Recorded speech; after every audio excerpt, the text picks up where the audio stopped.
Greetings, friends. Welcome to the 10 Laws podcast with East Forest. I'm the Forest. Nice to chat with you again. I'm coming to you from Maui. I'm at the Ram Dass retreat right now. You might hear a little background sound of some wonderful birds. I can literally hear someone in the condo next to me playing ukulele. I swear to God, that's happening. But you know me, I love a good field recording. I love some good ambient soundscapes. So I'm not going to filter them out. Here, can you hear it? There it is. So it's been an interesting, beautiful experience being here. There's been like energy coming up for me. Literally there's been these massive waves that all the locals are telling me it's just like unusually huge. People coming out, locals, and they're filming them because they're smashing up, way past the beach into the resorts. So the water is not even, the last few days, been swimmable, even though it's beautiful weather out. Like, it's not stormy, but there's this ferocious, kind of scary current and water right there. So I don't know, that's like kind of the presence on the ground. And then here at the retreat, it's all this blissful energy and all this bhakti and everyone just, getting into these ecstatic states. And the first few days that I was here, I was feeling really sad. I was having a hard time dropping in and feeling actually guilty about how I was feeling and having anxiety come up. And I know a lot of it had to do with that I was performing here on Saturday yesterday. Oftentimes, just sort of like the nature of live performance is you can get nervous, you can get tense, you can get anxious. That happens to me. I kind of have a name for it, and I get this sort of pre-show anger, maybe. I don't know. I'm edgy. I absolutely admit that. And I know it, and I can see it coming, and I know what it is, but it's sort of like you're trying to keep a kettle that needs to boil at a specific time, and you're trying to keep it on simmer for a very long time beforehand because you don't want to lose the heat, but you want to maintain just the right amount of focus, that heat, so that you can bring it to fruition, to that boil exactly when you need to. And because your body is largely your instrument and performing is largely a mental game, certainly for me. There's a physical game of keeping your health, but 90% of it, 95% of it is a mental game. It's in your head. And so typically the antidote to it is to be in the heart, which is the same path of walking our daily lives. But it is an unusual thing to have to step up and be in front of a crowd and present yourself in a vulnerable way. I was actually talking to Duncan Trussell, who's here, about this yesterday, and he's like, it's just like for your body, it's like going into battle. It's sort of a war. And so, it's bringing up this stress response that's innately like in the history of our DNA. It feels just like that. And so stuff has been coming up.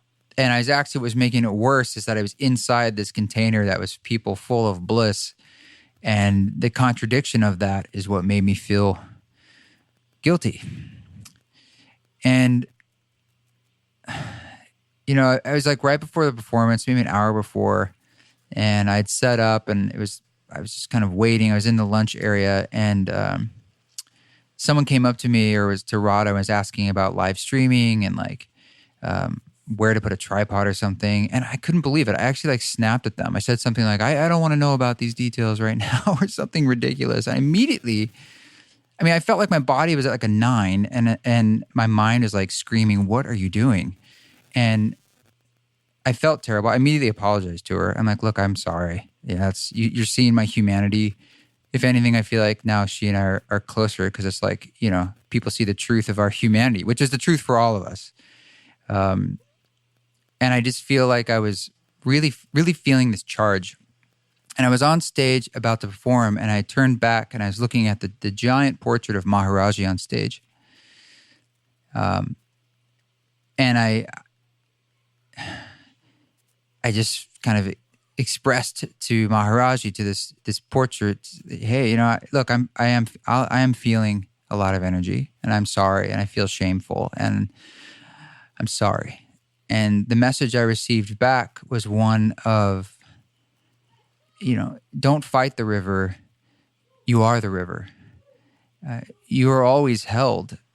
And all the fear coming up in your mind is about assuming that the river is, you're not in the flow of it, that you have to control it, and that it doesn't have your best interests in mind. And therefore, all this anxiety is because you're trying to control these things you can't control. And the antidote to that is to trust in the river that you're in. Matter of fact, you are the river, and let go into the trust and the love. And anytime those thoughts come up, almost like a mantra, as a form of meditation, even when it came up in the performance, like some little thought, I just go back to like, I am the river. I am the river. I am love. I am held. We are held. We are cared for. We are love. We are safe. You are safe. And that's been my process. And that's been part of my journey at this retreat, this Ram Dass retreat. So we did the performance. Of course, it was beautiful, and it was fun to perform. And I did more of a ceremony style concert, and really used the music as a tool to drop people deep into an experiential state with these songs. And I mean, come on, could there be a better audience than this crowd? Is like meditators, super Ram Dass fans, and psychedelic heads. It's, like me. So they're going to eat it up. And they're also, we've been here several days, so everyone's just super wide open, and they're ready to just drop in. So I said, come up on the stage, lie down up here. Just let's do it. Let's drop in. So I really want to thank Love, Serve, Remember for giving me the opportunity again to be here and be part of this Sangha, this community, and to share a gift of a felt experience through music to drop in. Ram Dass is, of course, here. Every time I see him, and it seems like there's maybe 6-month chunks in between each time I've seen him, he's definitely frailer and physically, and he speaks less and less. And this time he's almost working just through silence. He's spoken just a tiny bit. And I did get a chance to drop in yesterday at dinner and present to him a gift of the vinyl, which was a big deal for me because when I was here the very first time in June 2018, I promised him. I said, Ram Dass, I'm going to put you on vinyl, and I'm going to bring it back here for you and give it to you. And the last time I was here in the spring, the vinyl wasn't ready. It wasn't finished. And now it is. So I brought it and I gave it to him. And I'm like, look at this cool painting of yourself on the front. And we opened it up and like, look at you got the lyrics in here of everything you said, and showed him the splatter pattern on the vinyls themselves. And of course, the beautiful painting by Elizabeth Hilton of Maharaji on the back. And he was thumbing through it, and just nice moment for me, kind of like a bookend. Because that's the other reason I was feeling bummed out, because I was sensing that this is an ending of sorts. It's a bookend. It's the other side of the bookend of what began and what's sort of now ending. And by the end of the year here, the end of 2019, I'll be wrapping up production with the Ram Dass Project with all these remixes, these wonderful remixes. We have 2 more coming until the end of the year. So yes, in the next couple weeks, there's 2 more. And on Tuesday, what day is Tuesday, depending on where we're listening to this, the 12th, maybe, something like that, of December 2019, there's another video coming out. So David Altabelli originally envisioned 3 videos. There's the home. It goes into the next one, which is Soul Land, part 2. And then there's a part 3 as well we're hoping to get out, all within this month, 2019. And by the end of the month, all of the remixes, the reworks as we call them, will also be coming out on one album called the Ram Dass East Forest Reworks. So a lot still to come. And yes, it is a bookend of a completion, but it also feels like actually a beginning. And I spoke to this in the ceremony yesterday. I said, I'm realizing that we're loosening the grip and we're planting a seed into the ground. And as we release that seed, which is all this work, we need to now let it grow and have its own life and live in the world, as it will do for many generations, I hope. And I'm already watching and listening and hearing from people the stories of what this music is meaning to them and the kind of effect it's having in their lives. Ram Dass coming to life in this music, and it's incredible. It's there was just one quick story before we get into this awesome podcast with Slow Meadow, who just did the most recent rework that came out on December 6th, which is freaking incredible. Stunning muted piano and strings that he composed and brought in. So we get into some nice discussion about his work and that rework. But I hear stories while I'm here that I don't even know what I can do with them. Wonderful stories about someone with stage 4 cancer who had their first mushroom experience by using the Music for Mushrooms record, and how it's really helped them come to terms with their death in a way that's alleviated anxiety. And it's something that like they're holding on to or using as a tool every day to remind themselves how everything's really okay. That's beyond me, to the point where it's like I almost can't hold the enormity of what they're telling me because it is infinite and beyond me, that I have to just hear it, put it in my heart, and then release it. I heard another story of someone telling me that at the Hanuman temple, the Neem Karoli Baba temple in Taos, there are people there, I guess, for many years. This is the place where Ram Dass brought the Hanuman Murti originally 40 years ago. And I guess they were like devotees of Neem Karoli Baba, and they never really understood Ram Dass or his teachings, or they didn't get it. And they heard some of the music from the Ram Dass record and finally said they were starting to understand Ram Dass as a teacher. I mean, that blew my mind. It's like, are you kidding me? That was the gateway. I had a vision of it reaching people who'd never heard of Ram Dass. I never thought it would like connect people who already knew Ram Dass with his work in a new way, or his hearing about the music being a vessel or a tool for people to reach parts of themselves in ways that have to do with death and life and trauma and addiction. I mean, fundamental core values of the soul, or core experiences of the soul. So it's deeply humbling, and to do my part and play my small role, which is really more about will and discipline, and to love myself through these processes as well as stuff comes up for me as it has been, as I've been telling you, and to know that we're all in the river. We all are the river, whether it's flowing into the ocean or the rain returning from the ocean back to the start of the river to start all over again. It's always at the same place, at all places at the same time. And it's all us. There's a screaming baby in the pool. Okay, let's get into this conversation with Matt Kidd, otherwise known as Slow Meadow.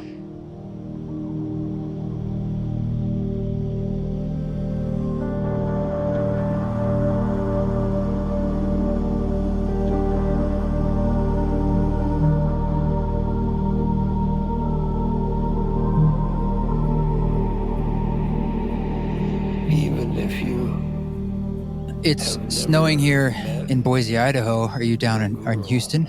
I am. And it's not snowing. Is it toasty, nice and warm? It's actually like one of like probably 10 days, I'd say, that it's pretty nice of the year. It gets cold there, right? In the winter? Yeah, like sort of South Texas cold. I mean, yeah, it feels, I don't know what it gets to. Like the lowest would be maybe, I mean, it depends on the year, of course, but like 50 on average or something. I don't know. I'd have to check. That's not cold. Yeah, no, it's not cold at all. I was just going to say maybe even 40, but it feels colder to me, first of all, because I'm not used to the cold. And yes, you grew up in that area, right? I did, yeah. Okay, so you are a boy who grew up in the temperate to very warm environment. Indeed. Yeah. And I wanted to talk to you for lots of reasons because, one, of course, you did a rework of the Ram Dass project, which comes out on December 6th, I believe. And that's very exciting. So I did have just a few questions about sort of that actual work and your process with that. But I also have known about your work, and that's one of the reasons I reached out to see if you wanted to do this, because you kind of came up on my radar a few years ago, and we have a lot of crossover between the two of us and our music. I think there's definitely some core something there that I'm always interested in exploring, like where it's coming from for you. And Right so, on. yeah, I'm just into like talking to other creative folks and learning about their process and, whatever, just stuff like that. Great, man. Well, I'm here for it. Cool. Well, let's talk about that rework so we can kind of start sort of in a more narrow field before we go broad. You chose to rework the song "You're a Guru," and Yes. we had some conversations about that. Yeah, like why that song, or why do you think it ended up with that one for you? I think I remember the rhythm of his voice being the most captivating. I think it was between a few that struck me when I listened to the record. The one about death, and Right. I can't remember at the top of my head. I think the ones that Hammock chose actually. Yeah, I mean, with Dark Thoughts, I would Right. gravitate towards that one myself if it was me. Is Yeah. that's wait, is that Hammock did Willett's? that Oh, one. okay, yeah, right. No, Right. they did that and Nature. Oh, yes. And they were the first ones on board a long time ago because they know Tim, my manager, from Okay. way back. And so I guess it's a long time ago he had been in conversation with them, and I don't know if they offered or what, but they ended up doing two by their own choice. And then we just kind of held on to them until the album was released, which was like many months later because we, wanted to release them after that. So, Oh, okay. I wasn't, yeah. for some reason, maybe I just forgot that they had done it a while back. But yeah, I think I'm trying to recall. I think Mark it might have been one of the first people that I had any real sort of conversations about Ram Dass with. He might have even, I'm sure I've heard the name throughout my life, but like Oh, no kidding. basically introduced me to him. Oh, Like no shit. from Wow. the stuff. Like I'm recalling, I need to dive into my memory and maybe chat with him about it. Years ago when I met Mark, I think it was, maybe 2012 when I first met him, and sort of got to know him more in like 13 or something. So anyway, yeah, sort of the sensibilities and like the sort of spiritual approach to life that Ram Dass has, but to my eye, not very tied to religion, just like sort of a deeper, Yes. like particular religion, I would say, is how Mark is to me. And he just, he's sort of been this voice of wisdom. So it's to me, it makes perfect sense that they did this project, Yeah. I mean, didn't you say when we were talking on email about sort of different tracks that could work for you that you grew up in a pretty deep Christian background? And maybe I'm inferring this, but there was like some baggage there. And you're kind of unpacking that in a way now as you're in your 30s. And, this song to me is sort of one of the trickiest in subject matter in the sense that he's talking about a guru, which in the West is a very loaded word. Yeah. Right. And I noticed in your rework, you took out the phrase, I think he says like of God or something. Like I can't remember the exact wording, but the word God. God Took it decides. out. He There's a choice there for you, obviously. Yeah, you know what's funny, man? It totally was not. It was a total accident. You're unconscious. I know it could have. I'm actually, my manager Johnny pointed out to me. Like I don't know how it happened. It just like, I guess we can get into this a little more at some point. Let's do it. Like, Well, I love it. I think it's really interesting. No, I was just gonna say it's sort of kind of touching on the sort of the process, the sort of like I guess technical / creative process is that I ran the recording, that sort of dry recording that you sent me of his voice through a cassette tape. It's fun and I wanted to mess with the pitch. I have this Tascam kind of 4-channel thing, and you can control the pitch, like just the speed of the tape. And Right. I don't know. There's just it felt like Ram Dass deserved to be put into something physical, like That's put on cool. Yeah, magnet. it does have a gritty quality to it. I noticed that. I wasn't quite sure how you manipulated it. Yeah, I did Did a you couple. slow it down or speed it up? It's pretty much the normal speed, but I kind of in real time. So I recorded it, what you do in real time, of course, and then I played it back and recorded it back. It was a little silly sounding, I guess, maybe, but back onto the digital workstation.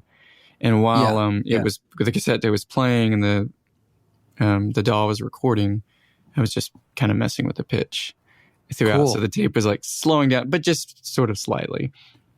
And then cassette Yeah. naturally has like the high end gets tapered off, and there's noise in there. Yeah. And yeah, it's charming to me. I like it. There was I don't know if you use space echoes at all. I don't. I would like to, but I heard Chiasmos, which I'm sure you're familiar with, Oliver Arnold's side project. Yeah. They were using 2 space echoes as sort of like sends to kind of in sort of like a stereo delay that they, as you hear a lot where there's like little pitch variations, and it kind of gives a sense of character and depth and life to another layer in the song. So I think that's cool. Yeah, I love that. Take me back to this happy accident of, or whatever it was for you, of the word God, of God being removed from the song, the secularization. Yeah. They're taking What God happened? out of Ram Dass now. So yeah, back to that. I think all I was going to say is I think that it happened in that process somehow. And I swear to you, I didn't mean to do it. It just didn't get on there. And it was weird because there's a gap because it wasn't like I just stopped recording too soon or something because he says that and then there's a gap and then he says something else and everything else was fine. And then, so I did that thing. I sent sort of one of the versions before it was totally done to my manager, and he was like, "Oh, it's great." Gave me some comments and stuff. And then he was like, "Oh, I noticed that you removed the God lyric or whatever you called it." It's like, did you mean to do that? And I was like, what? No, I didn't. I totally did. So Yes, you did. I didn't. I don't know how that happened. It was maybe God didn't want it. Well, it's really interesting because what he's saying, that essentially you're a guru, and guru, the sense of like, I think the derivation of the word has to do with one that brings light to shadow or dark, or sort of, illuminating obfuscation. Okay. And so what's cool is that, with or without the line about God, it still resonates what he's talking about. And he's talking about how it's like, his guru, what role that plays in his life, but he's also saying that you're a guru, and sort of all this idea that like everything is guru in a way. So it's very philosophical and meta. And so there's just an interesting thing that happened with you, because that, I would think that word with your own past, I don't know. I mean, which has more charge for you, the word God or the word guru? God for sure has just has had much more personal relevance. Yes. I have good and bad memories attached to God, the concept of God. There's, it's just, I'm sure pretty much everyone in the West is going to have that experience. Definitely. Guru is a little more of a, I don't know, niche word, and I don't know if most people would dive into this level of like thinking about what it means, No, but what I think is interesting is like what you're doing without even through an accident or however it happened. You're kind of like making, you're remixing the song through your own interpretation, through your own history, and it's making it in a way more universal. Yeah. You see, and I just think that's such of all the things to get cut out on by accident, that one makes it into this more universal message. That's also in a way that is sort of your own, the way you resonate with it, which probably a lot of people would. A lot of people have that history. Yeah, I think, to be clear, did we put it back in though? I thought for some reason Well, I noticed, and I thought it was an interesting choice, and I was like, okay, great. So as far as I know, it's not there unless you Okay. changed it in the last version or something. I think I actually might have. I think maybe my manager was like worried because I remember we didn't want to mess with like the order of Ram Dass's words, and which I didn't want to. Obviously it was an accident, so it might actually be in there, which is totally okay with me because, like I said, it Oh, wasn't like okay. the middle finger. No, this is actually super interesting. I don't know if we had. We'll have to go listen. I mean, let's I I check it out. just once I heard it, my ears are so used to hearing it a certain way that it stuck out to me, and Absolutely. so Yeah. I noticed that, and then I never like put the hat back on, thinking like, oh, is it back in? Or I just thought it was a choice. So Yeah. So yeah, I think I'm okay with using the word God. I actually, I sort of I've been in sort of different phases, I guess, of spirituality and faith and everything. And I went from, grew up pretty, my parents like sort of came to the faith via the Catholic Church, but then they sort of dove into that. I don't know. I call it sort of the 90s, like charismatic thing. It was like, it's probably still going on, but it felt like it was like a thing for a moment in the 90s. We had these like revivals, and there was like the Benny Hinn's of the world. He's like a faith healer guy. yes, And I think that was one of the things that I think of as, well, it was before the internet, so you couldn't really expose these people as easily or, get the information out there. So it was just kind of easier, in my view. I don't mean to be super negative, but to get away with like some of the snake there's oil. charlatans out there for sure. Absolutely, yeah. Mhm. And so, so my parents kind of got into that, and I was on board when I was little, and then when I was a teenager, I was like, oh, I don't know. Then I got more on board, in sort of a different sort of church group that prayed in tongues and stuff, but weren't quite that far into like falling over during the service kind of thing.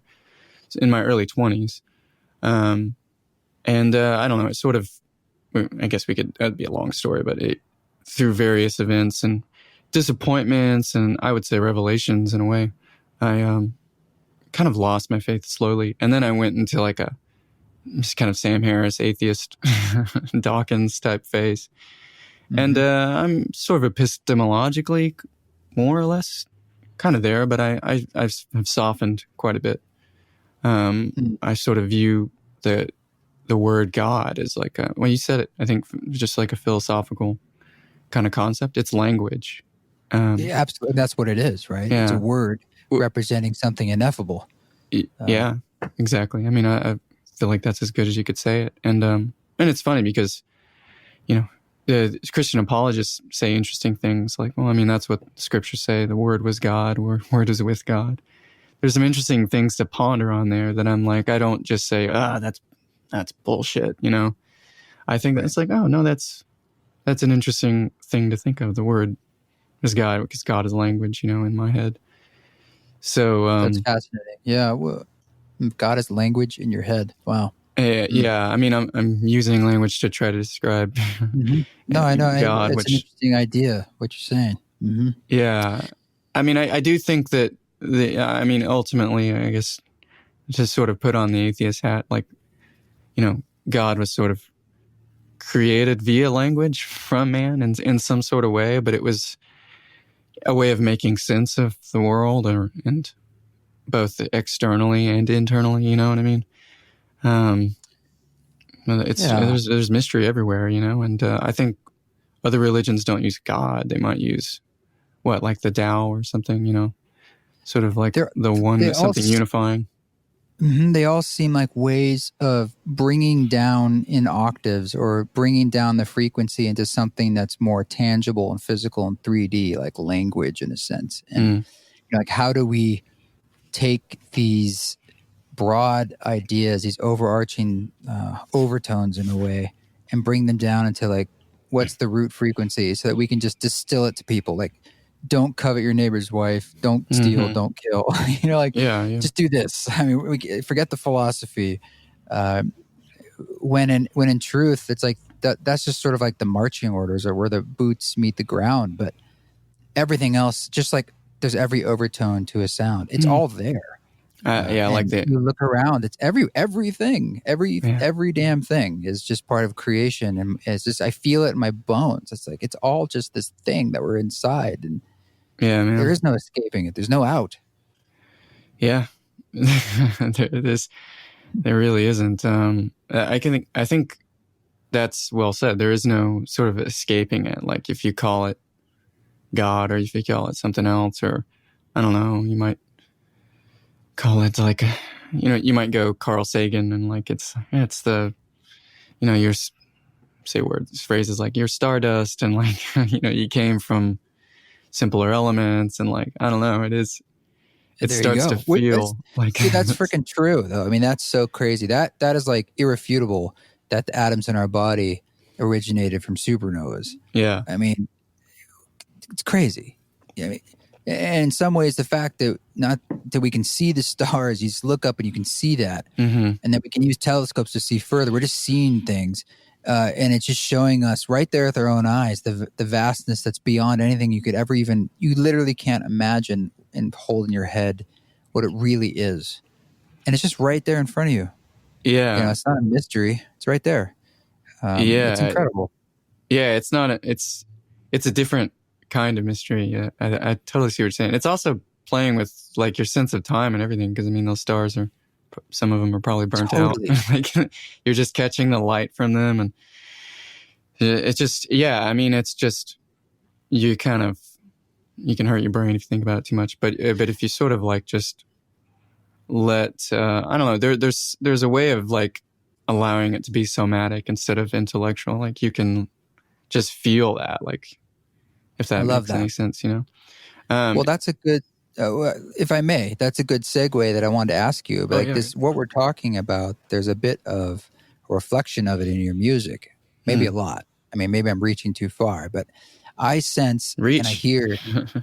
Well, that's exactly what I sense is a reaching, a searching, a seeking, and there's an unrequitedness to it in the sense that that's exactly what there is when we seek and reach with our minds, like not the somatic way. Like it's always going to be unrequited because we're Hmm. looking for like the pinpoint that you can't pinpoint. And do you feel that your music, where does that sort of the slowness, the gentle tension, the emotion, you know, can you connect those dots to where it's coming from for you?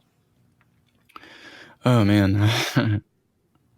Is it But even conscious, or is that just like what you like to do? And that's I, just yeah, I think so. I mean, I think that it's hard, it's probably worth noting that I'm always struggling with my ego whenever I'm working on music. I'm always feel like I'm trying to sort of prove something. So, I mean, maybe this is a sidestep, but I mean, I'm sort of fighting like this desire to like, oh, I want to get better at composing strings. I want to prove something to myself, something. And then, another part, and with this Ram Dass thing, I let the sounds sort of dictate. And I was just looking for a little more warmth, which is kind of why I was like, well, I'll pull out the cassette tape. I ran more stuff through the tape than just Ram Dass's voice. And I just didn't. I just would try something and ditch it if it felt like it. This isn't. I don't know, for lack of a better term, this isn't warm enough, you know. And then after that, I gave the string. I allowed the strings to go kind of high, so there was a little bit of tension. I feel like I'm just riffing here. I don't know if this is a unified thought, no. but I dig hearing like the process. I mean, you also mentioned something at the piano. You were running it through like guitar effects or something. what did I do? You said you might want to do that. It definitely, obviously, sounds affectated, but I wasn't sure how. Yeah, I did. I played my own piano parts, and I also ran yours through some guitar pedals. Yeah, I think. There's again a little. I guess it's on topic, but there's sort of modular synthesis has gotten sort of a lot more popular in the last, or regained popularity, I guess, in the last couple of years. And one of the cool things because of that, I'm not personally into modular. I love it. I just haven't dove into that world yet. But because of that, guitar pedal makers have started to do these nifty like splicer pedals and stuff that to me feel like they're a response to that sort of sound that's happening, the modular splicing and the bleeps and bloops. So I think I ran stuff through like this, I think it's a Chase Bliss Mood pedal that one of my friends told me about. And it's like a splicer delay thing. And then I could go into more of that, but like, I felt like I wasn't composing as much as sound designing for a lot of that kind of thing.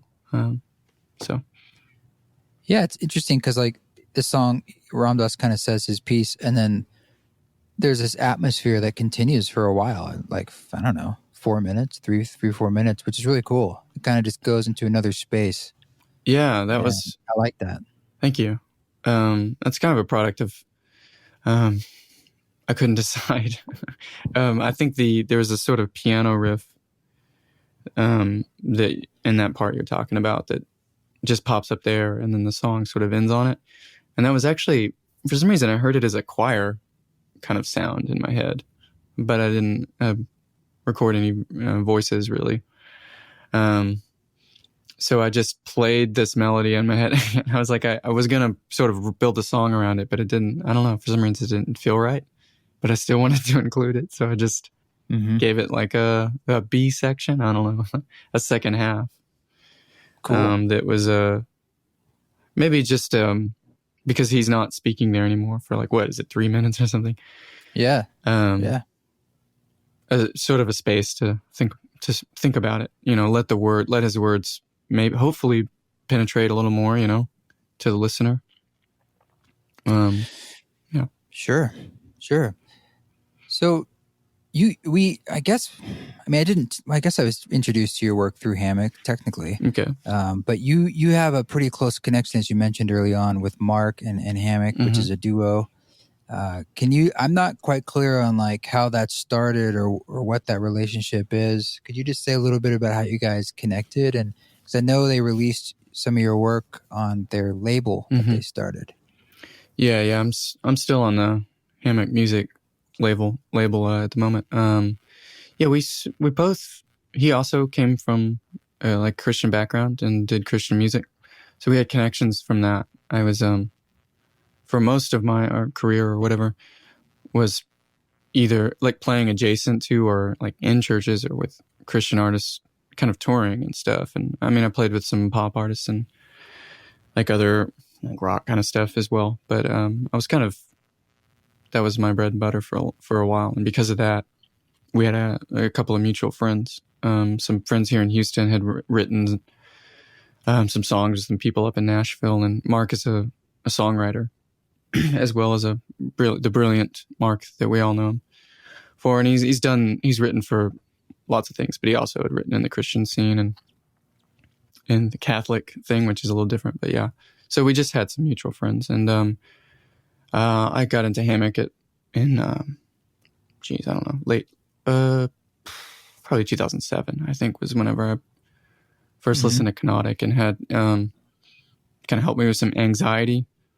I remember a particular instance when I was on a flight having some anxiety. It wasn't really like I was scared of the flight. It was just life stuff and like scared of the future, worried about things. And this track, Stars in the Rear View, sort of sent me into this, like, it was almost like it was a drug, like a benzo or something, like level of like, whoa, this is really doing something to my physio, like to my chemistry.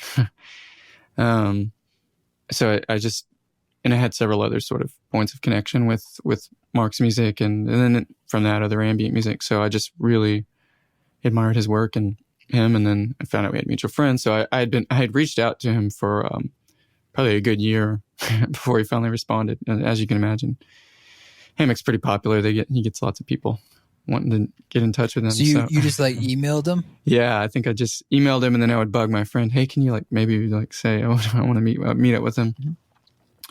And then after a while, he responded. And then I don't know how soon it was, a couple of months or something. I was in Nashville because I was playing with this pop artist at the time, and I was in and out of there like between like his touring and stuff. Just I would be off for like a couple of days in Nashville. I ended up meeting up with him and met with him in this brew house kind of bar place, and I was nervous as hell, but excuse me, but we connected pretty quickly because we found out we had the same sort of sensibilities about like faith and everything, and doubt and all that. So worked out way better than I thought. I thought it would just be like a sort of good connection. It was like meeting a hero, but he turned out to be, I mean, truly, he's like an older brother or something. He's not that much older than me, but he's a mentor figure for sure, more than just musically. But were you making music at that time that you could share with him, or right? Yeah, I was I was making sort of post rock kind of stuff under the name Aural Method. It was a solo project? Yeah, it was me. I mean, I had lots of other musicians like help out, and I hired them and stuff to play on it. But it was sort of my baby, you know. And it was like in some ways similar to what I do now, but it was a lot more. Like it was drums, and it had big ascending post rock builds and everything. Yeah, but it had some of the precursors of what you'd kind of hear from me now. You know, some string elements and everything. So a little bit of piano. Cool. So anyway, I showed that to him. Sorry, I didn't. Yeah, but I showed that to him, and he was like, "Oh, that's cool." But I had also been just diving into piano a little more, and then he thought you should explore that more, and that's kind of how the Slow Meadow thing over the next couple of years developed. That's funny. I had a band many years ago, and I was just starting to do East Forest stuff. And I remember I played it for my bass player, and he says, "Never stop doing that." I was like, "Well, what about our band?" And he's like, "Yeah, but that stuff is really good." That's interesting. Yeah. Well, you guys obviously got a lot more connected, because then you did start making your own music, Slow Meadow music, and they really dug it, and then they wanted to get it out into the world, and so that relationship has continued. Mm-hmm. Yeah, we've he's and Andrew as well always have been a voice in everything you hear. You know, it's especially in the first record, and they even played on it, and that's cool. And sort of produced a couple of tracks a little more, and then partially because I felt like I don't know, again, maybe it's ego or something, but the last couple of records I've been like, oh, I'm just gonna do this. I'm gonna intentionally not like put their name on it, you know, and the featuring Hammock type thing, because I don't know, I felt like it would be good to do my own thing for a bit. But but they're still very sort of and I think they kind of agreed with that, but I don't know, you could ask Mark. But they're still very involved, and like particularly like sort of Mark always has a very strong opinion about like the order of the tracks, and I dig that. It's a big deal to get that right, and I feel like particularly with instrumental music, ambient music, to me I think that, but he almost always like will find tracks to. I think all 3 albums he's been like, you should cut this one in half to one of them. That's usually a good idea. Yeah, which is like, that is so he always talks about you should self-edit, you know, learn how to edit your songs, which there's a lot you could say about that, but yeah, I agree. So anyway, I'm just gonna say he's been and Andrew as well, like I said, been very involved in the creative process. Well, you sound like a pretty good guys to have in your corner and someone to bounce ideas off of. Because otherwise, are you largely making the music by yourself? I know you're pulling in musicians to play on stuff, but like, how do you see that dynamic of being a solo project? And do you find that satisfying, or do you have like some secret weapons? Like, well, I'll get their opinion, or I give musicians a lot of freedom when they come into play. Or what's that like for you? Yeah, I have secret weapons for sure. You know, the Hammock guys are my manager too. He's manager Johnny's he's in a family of artists. His sister Amy Pleasant is her name, and does brilliant art. You know, she's I don't know what media. I mean, she's like I guess a painter, illustrator. I hope I'm not getting that wrong, but she's like a visual artist. Uses and her husband is too. Like, you know, they've featured in galleries around the States and elsewhere. So he has just a really strong sense of aesthetic. So he's a good voice. Also, the string players I use are pretty much all women now, and they just have really, really brilliant sort of a different touch. I mean, when they play, they're informing the music for sure. Particularly the violinist I use now, Ellen. She's a Berkeley grad from Tennessee who moved to Houston a couple years ago, and she's really great at improvising because she plays a lot of country kind of swing music. But she's, like I said, a Berkeley grad, so she has a sense for a lot of different styles, and she can play some jazz and classical and sight reads really well. She also has perfect pitch, and she plays a Thank 5-string God. violin, so it's like got the viola range as well. Oh, nice. So she's, especially on this latest record of mine, was really a secret weapon. That's a good phrase for it. Yeah, I've got a couple of those. Unfortunately, they don't live here in Boise where I am now. They're all Portland people. Oh, okay. But I went out to Portland and rented a studio for a day. It was like 8 a.m. to 2 a.m, and just had all these people come in that I knew to play. And boy, does it lift a project up when you get those other voices and other ideas. And of course, things happen on the spot that you wouldn't normally think about. I mean, I told you that on the You're a Guru song, Lucas Tenson, who plays the gordello, that's just someone I ran into while playing a gig in a small town in Canada, and he made that instrument. And then later on, I just sent him some stuff that was in the key of that instrument. He played over it, and that's sort of what made the track.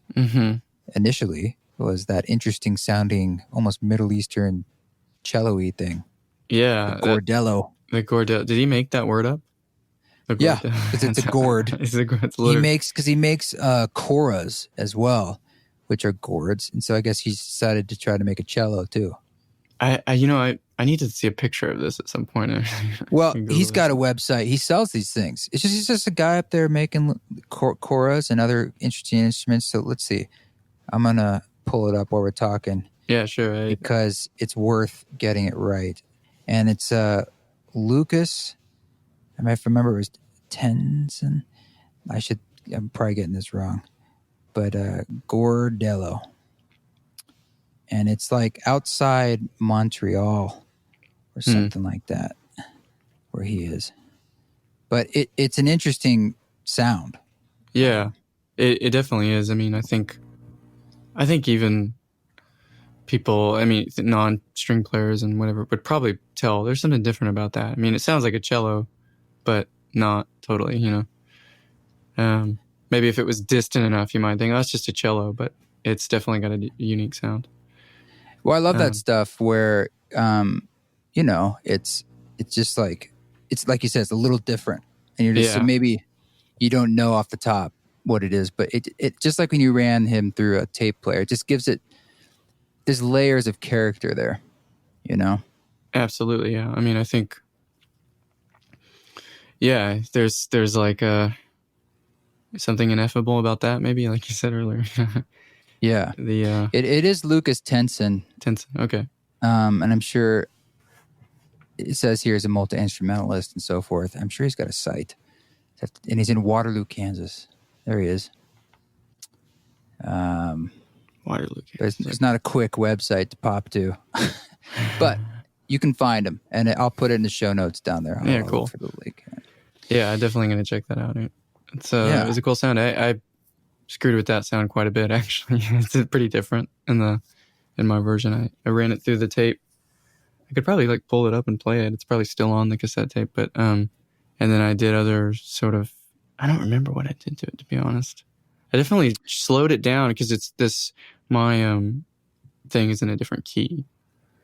I was going to say, if it's in the track, it's not very noticeable what it is. It's so manipulated. So I assumed it wasn't there, which is cool. A lot of people, including mostly yourself, it seems like you kind of started fresh in a way.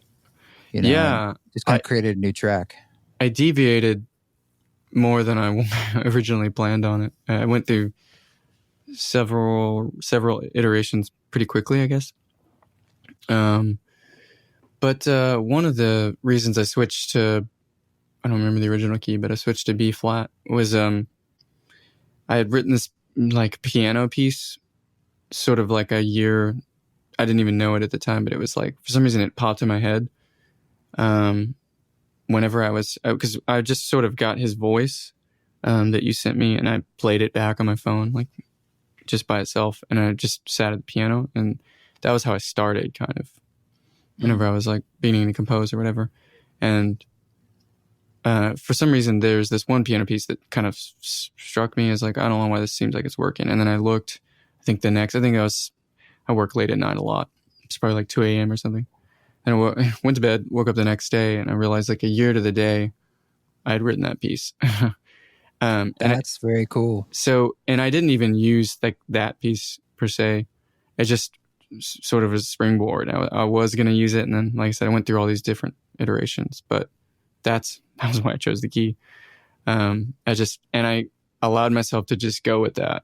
I was kind of trying to be, maybe this is like too conceptual, I don't know, but I was like thinking of the idea of being guided by a guru, like guided by something outside of me, you know?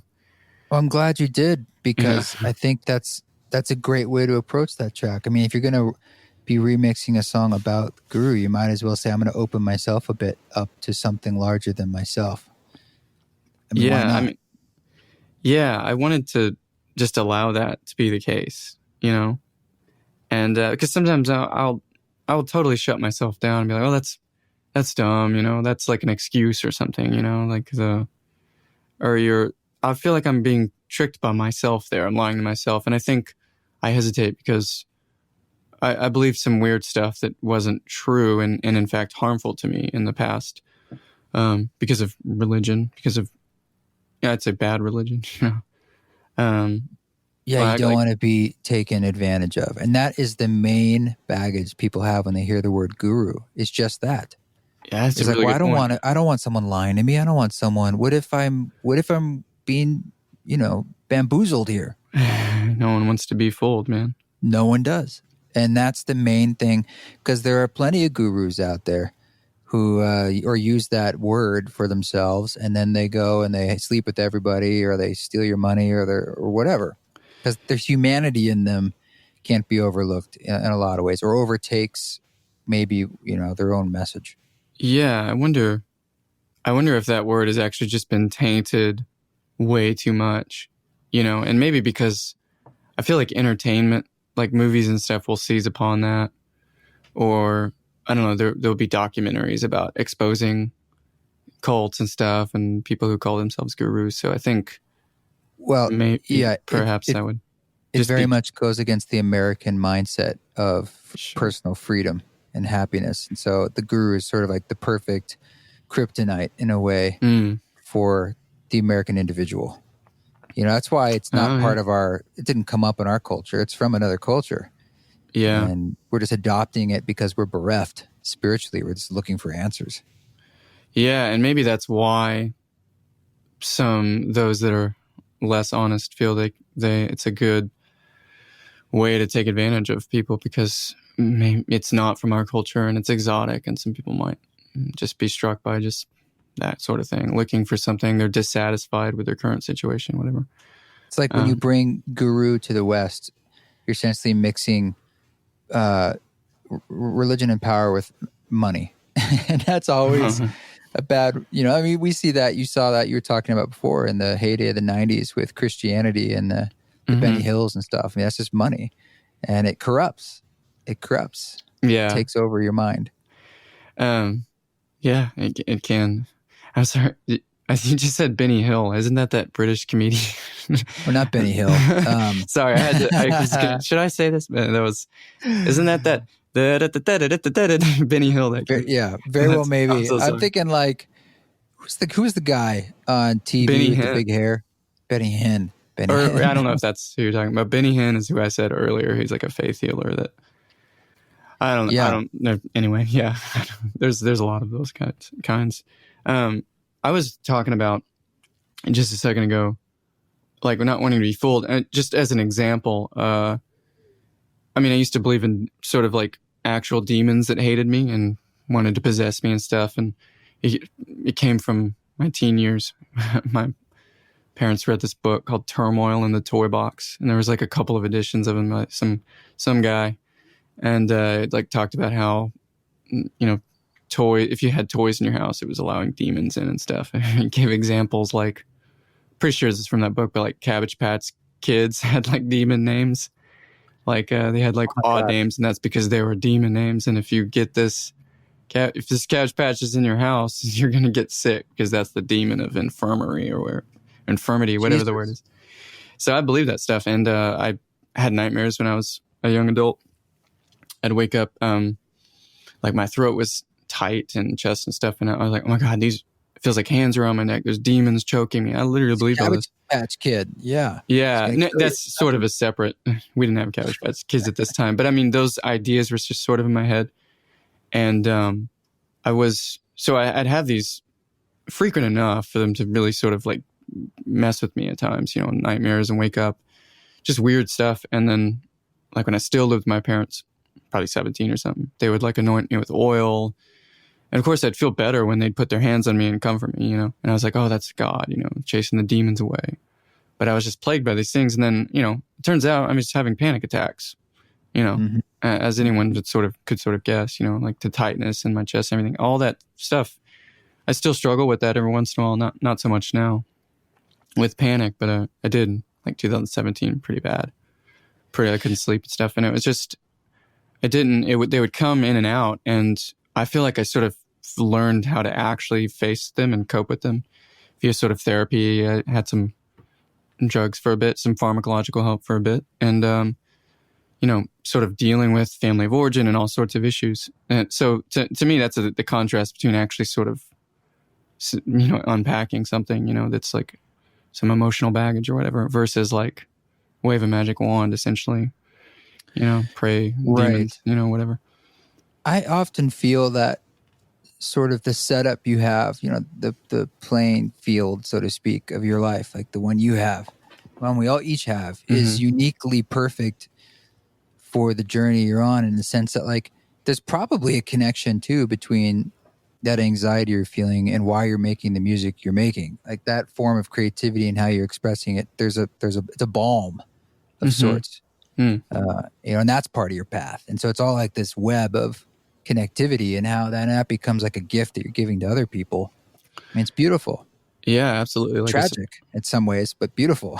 Yeah, it's tragic that we need it, you know. And I feel like that is the type of people that will connect with the music, and you know, I'll get messages every once in a while. It's like the type that I feel is a very sincere, you know, voice of like, you know, thank you for your music, whatever. Is saying that very often, you know, it's calming, or you know, whatever, you know.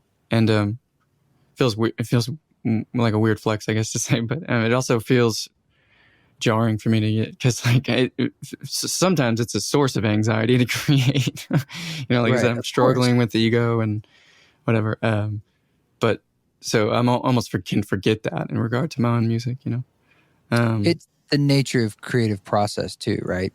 Like it is by definition, or it always has an essence of struggle to it and friction. Otherwise it wouldn't, I don't know. I feel like that's just par for the course. And the more you do it, the more you just sort of watch that happen. It's like, yeah, there's going to be times where it feels really bad. There's going to be times where it feels great and ecstatic. And you just all these waves in the process as you do it longer.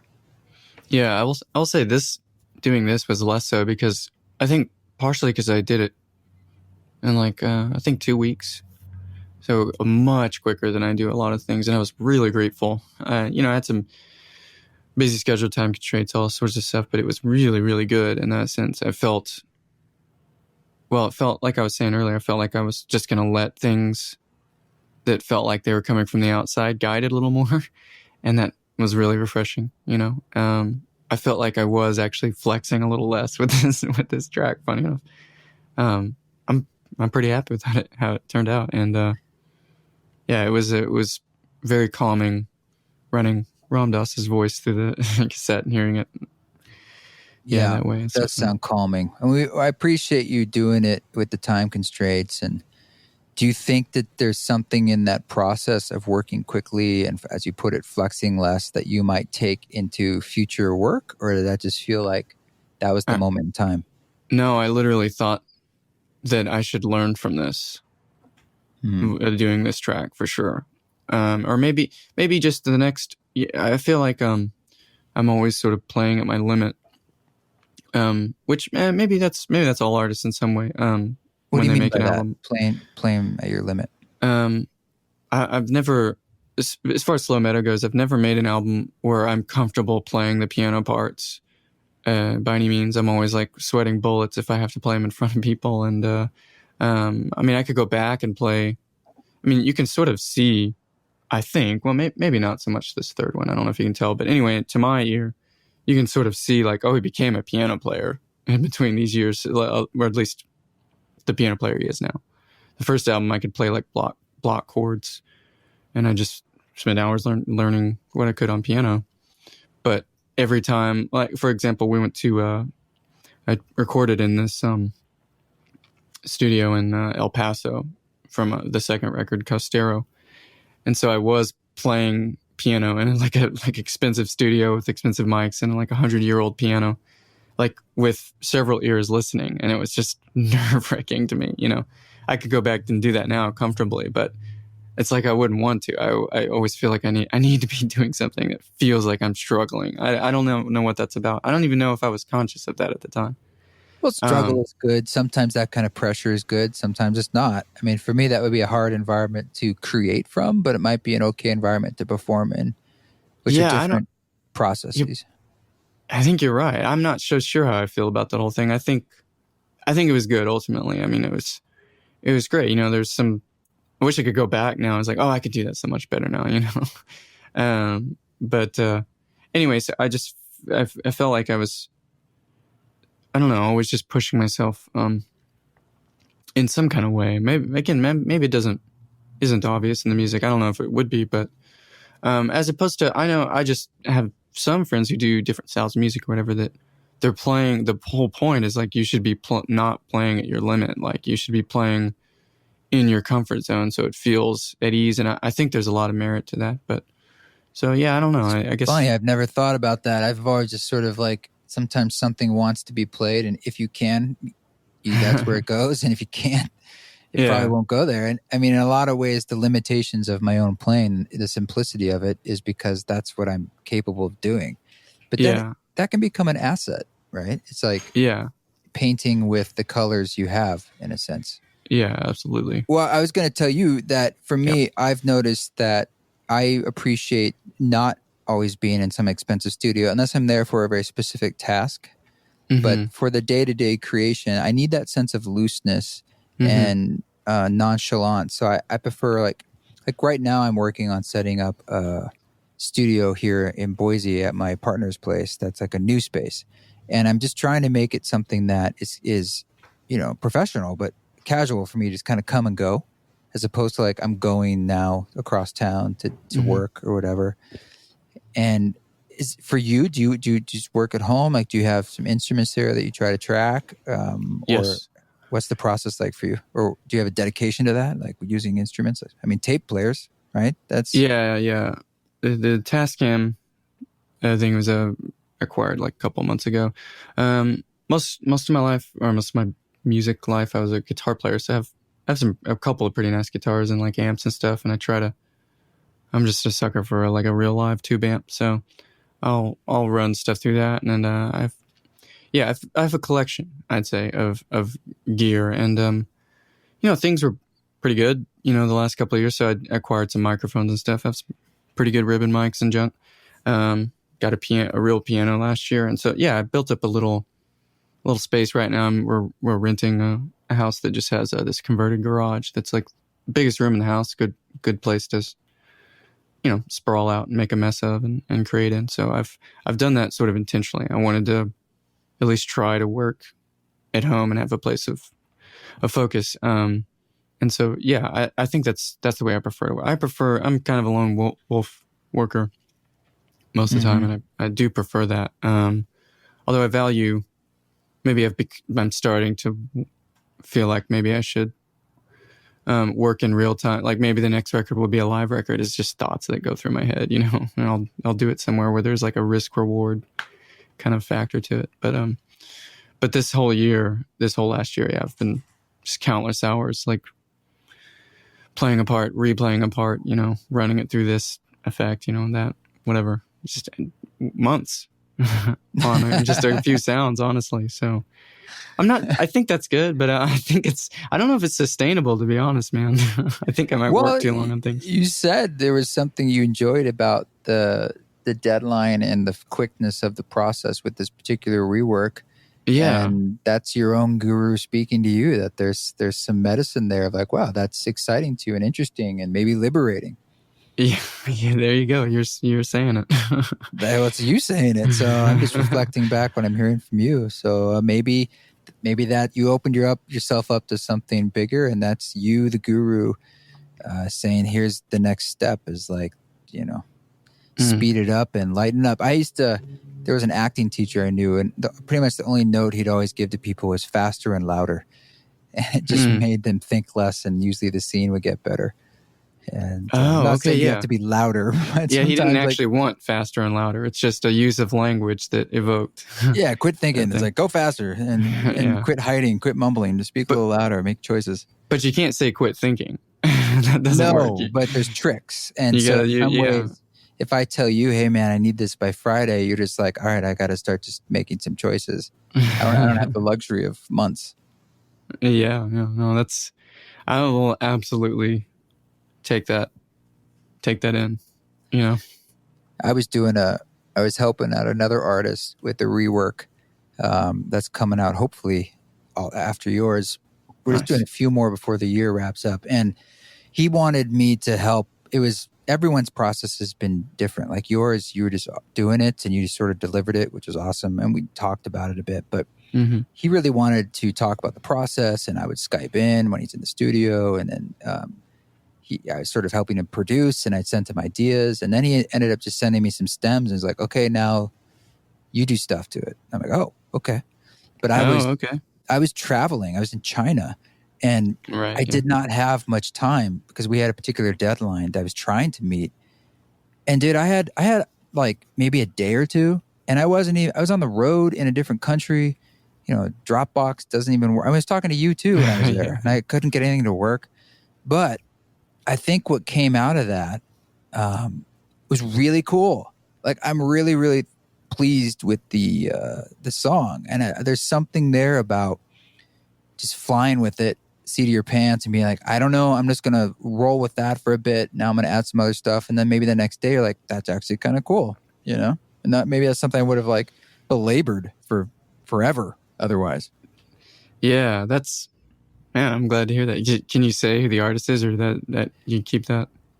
Well, we haven't announced. I'll tell you offline. I mean, it's not a big deal, but it's like we haven't got everything. We haven't dotted all the T's and the I's. Oh, yeah. So I feel like I'm getting ahead of myself if I start. You never know how these things work out. But I had to ask. Sorry. The track is awesome. Yeah, no, I'm excited about the whole project. So that'll. Yeah, I'm actually. It'll be nice to be. I'll be sort of surprised about who else is involved. You know. Yeah, it's been a real blessing so far, and a really fun mix of people. How it's all worked out. It's funny because when it first was happening, way, way, way back, I was reaching out to quite a wide breadth of people, and it would have made it a very different compilation of tracks because it was very much more diverse, maybe more electronic even. And it started to go in the contemporary classical direction naturally. And I was like, well, now that's an interesting idea. Like, that would be beautiful. I was not thinking, I don't know why originally I didn't think about like the idea that you could just do anything. Like, you don't need the stems really. You just need Ram Dass and just write a track to it. And why not, right? Or just do an acoustic version or whatever you want. And of course, it's just bringing in more voices. The whole point of this was to amplify Ram Dass's message to more people. Just that's it. And it's, as you said, it's a sort of secular, spiritual, universal message of connection, love, telling the truth. It's stuff that we really need these days. And so we do appreciate you putting your voice in the mix. Yeah. Thanks for including me. It's like I said, it's been it's been a dive, into Yeah. stuff that I probably needed to, I don't know, see in me or think about. And also just his words. I feel like I'll keep kind of stewing on them. I don't even know if I fully grasp the concept yet. If like I'm a guru, like I It's can a kind of deep say one. it what I think it is, but I mean, I feel like I'm going to be thinking about it Well, it's another way of more saying likely. you're a god. And like you said, it's a word. And so it is Yeah. an endless pit of pondering. And it's beautiful because there's no edge to it. Yeah. And that's kind of the whole point. And music is a perfect way of dancing around it and describing it because it is metaphorical. And that's what I Yeah. love about these things, these works in this project. Yeah. I mean, for some reason, like the other word that came to my mind is just archetypes. I was just like thinking, you were talking like at the very beginning about like the concept of God, sort of. I'm trying to paraphrase here, keeping sort of almost like codifying, like morality. That's what I thought of. Uh-huh. And I was just wondering why, like, we sort of need that to be embodied for some reason. Like we can't. We can have like a list of rules, but for some reason it really penetrates like the human spirit if it's like embodied somehow, like God. Like there's Jesus, the perfect sort of archetype, and he was this way, he lived this way, and we just have that in our lives, like mentors or people we admire. It's like we want to be this way because this person is. It's like we need something to mirror, and it has to be something like us, Well, we want to be inspired. Yeah, if nothing else. That's what art does too. What I like about it is it's inspiring you without it being embodied by an ego necessarily. It's embodying an idea or something Yeah. that's blurry and that's contradictory even at times, or there's tension, because that's what life is, an incarnation is. It's blurry and gray and full of everything. And we just want to be inspired to say, like, how do I take the next step, and how do I get through this complicated dance that we call life? And there's no one way. And there's something about your choice, each of us making choices moment to moment, day to day, that's important. And I just think that's something we gloss over, that we kind of start to feel like victims. But no, your choices do matter, and they do affect your life and other people's lives. And so it's like, choose. Yeah, super important reminder. Yeah. It's easy to fall into that. Why am I not getting the attention? Like as an artist, especially, like I'm a victim of some sort. Right. Why don't I get? This journalist talk about me? Whatever. I think it's much more useful to sort of approach it the way you just said. Well, the aphorisms usually have a lot of truth, and the grass is always greener. That's for sure. But whenever, I don't know when people are listening to this, but December 6th, 2019 is when this track will be available initially to the world. And you have lots of other music out there. You have a new record. It's called Happy Occident. Is that correct? Yeah, that's the latest one, yeah. And what's the best way for folks to find you and your work? You can look up my Instagram, just at Slow Meadow, or my Twitter, on Facebook. Stream me on Spotify. I have sort of like physical stuff, like vinyls and stuff on Bandcamp. I'd say those are the best things. I do have a website, like slowmeadow.com, but I mean... Yeah, it's where you can see like tour dates and all that stuff. Link up to everything. Yeah. I think that's live shows are certainly a possibility next year at some point. I mean, I just did one last night, actually. But oh, cool. So I do enjoy that. So hopefully that'll be in the books. We'll see. Well, I'll put that link also in the show notes to your site or Instagram and so forth. And I appreciate you talking, and I'm just excited to, I'm sure we'll cross paths at some point too. Yeah, I'd love to shake your hand at some point. It will happen. Give you a hug. We are slow music troubadours. I'm sure we'll definitely be somewhere together at some point. I'll make a pilgrimage to Boise. Anytime. Yeah. Thanks, man. All right, thank you. Well, thanks so much, Matt, for giving us your time. Man, check out his remix. I'm going to play it right here. It's in the background right now, but if you want to hear it in high fidelity and support the project, check it out on the Bandcamp, Apple Music, or eastforest.org, where you can purchase the record, of course. And please give this podcast a review right now. Just scroll down. If you're on Apple Podcasts, give it 5 stars, write a comment, say hello, info@eastforest.org, share it on your social media, join the mailing list, also at eastforest.org. Anything you can do to support is much appreciated. All right, you guys keep walking your walk. Don't take any shit. But when you do, keep the sand out of your toes. See you next time. Everybody Do it with grace. has a guru.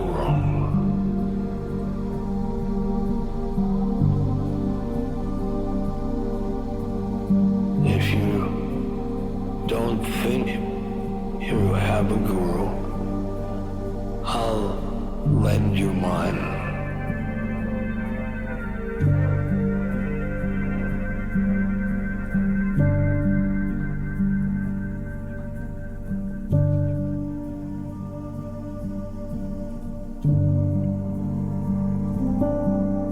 Before I realized that he was here, I felt I was the captain of my ship.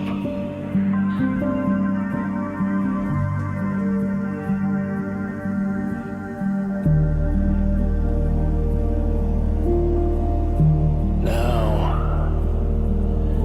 he's the captain of my ship.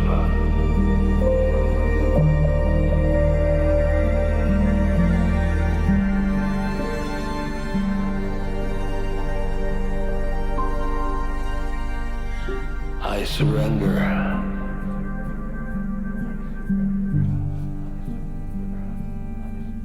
I turn to him, and he decides.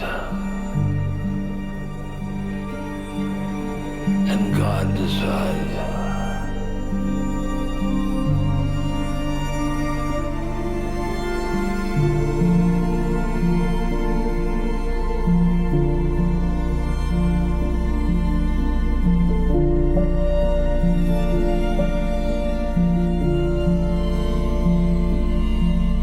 He has his Leela, or dance, or game.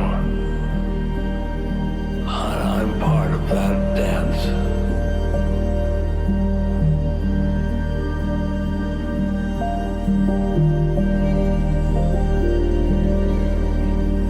You're a guru. You're a guru.